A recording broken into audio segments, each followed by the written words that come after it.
Pour mieux s'immerger dans la réalité politique, sécuritaire, économique et sociale d'Israël, connectez-vous chaque matin sur Studio Kalita.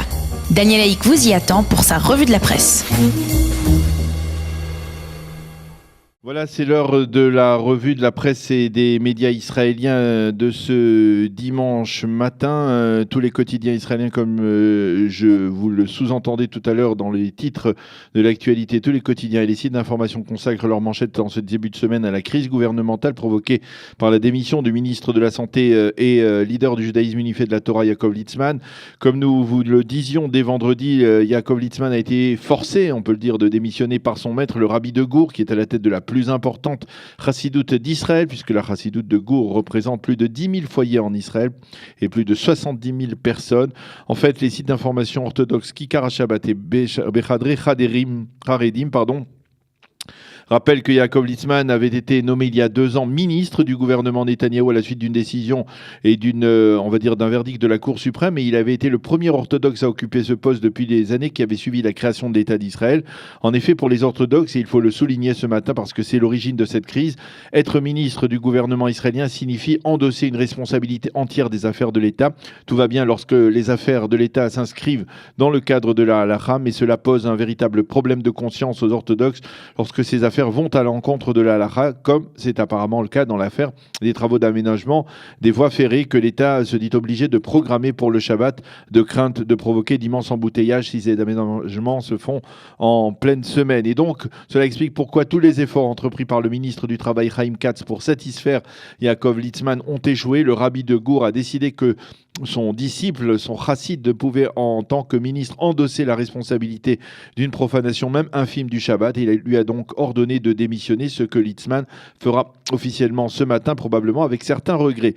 Cependant, tous les observateurs indiquent que le parti de Litzman, le judaïsme unifié de la Torah, ne devrait pas quitter la coalition. Il aurait trop à perdre à agir ainsi sur le plan politique. Et les observateurs et analystes dans la plupart des médias et des journaux israéliens de ce matin expliquent que Litzman pourrait revenir à ses fonctions mais de ministre, de responsable de la santé publique, mais avec uniquement le titre de vice-ministre, comme cela s'est produit jusqu'à il y a 2 ans, avec toutes les prérogatives du ministre de la Santé, mais uniquement après que les travaux d'aménagement qui vont se poursuivre durant les prochains Shabbatot, les prochains Shabbats seront terminés. Voilà comment, en quelques lignes, on peut résumer cette crise assez sérieuse et assez complexe qui fait la une des quotidiens israéliens de ce matin. Le Yediot Aharonot titre « Il sort » en parlant de Litzman, et Nahum Barnea, dans son éditorial en première page, affirme que le comportement de Netanyahou envers les orthodoxes conduit ces derniers à toujours exiger un petit peu plus du gouvernement. Quant au Israël Hayom, il explique en manchette que pour tenter de calmer les orthodoxes, le gouvernement Netanyahou devrait voter au cours des prochaines semaines une série de lois qui vont dans le sens de Litzman et de ses collègues.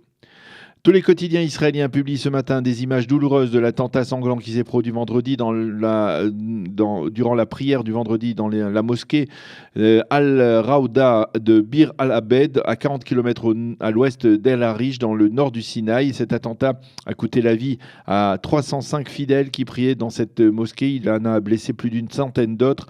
L'attentat, qui est le plus meurtrier de l'histoire de l'Égypte, n'a pas été revendiqué, mais au sein des forces de sécurité égyptiennes, on est persuadé qu'il s'agit d'un acte de Daesh ou de ses cellules avancées dans le Sinaï. Le président Abdel Fattah al-Sisi a promis de répondre avec une force brutale à cet attentat.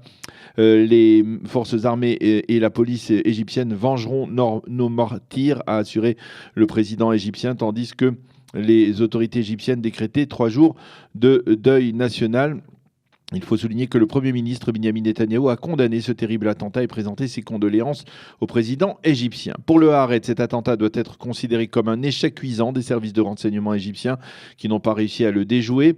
Et le terrible bilan de cet attentat prouve l'efficacité des cellules mises en place par Daesh, une efficacité qui inquiète également les forces de Tzahal. Pour le Maariv, qui évoque ce massacre en première page, il y a 2 explications à un tel attentat. D'abord, le fait que Daesh est en recul, voire battu sur le terrain en Irak et en Syrie, et le second, c'est la compétition sans merci à laquelle se livrent les organisations terroristes dans le Sinaï. Dans le Maariv du Shabbat, Kalman Lipskine revient sur la polémique autour de la décision du président Reuven Rivlin de ne pas gracier Elor Azaria. Lipskine affirme que cette décision était raisonnable, même s'il ne la partage pas, mais par contre, il s'insurge dans cette analyse sur ce qui s'est passé ensuite, ce qu'il a appelé le festival autour des réactions hostiles au président de l'État. Le journaliste parle de fake news et de fausse colère de la part de ceux qui veulent salir la droite israélienne. Il affirme que les photos de Rivlin en kéfié qui ont été diffusées massivement sur les réseaux sociaux avaient déjà été diffusés il y a 2 ans et qu'en fait il s'est agi d'une campagne orchestrée pour tenter de discréditer la droite et l'accuser d'incitation contre le président.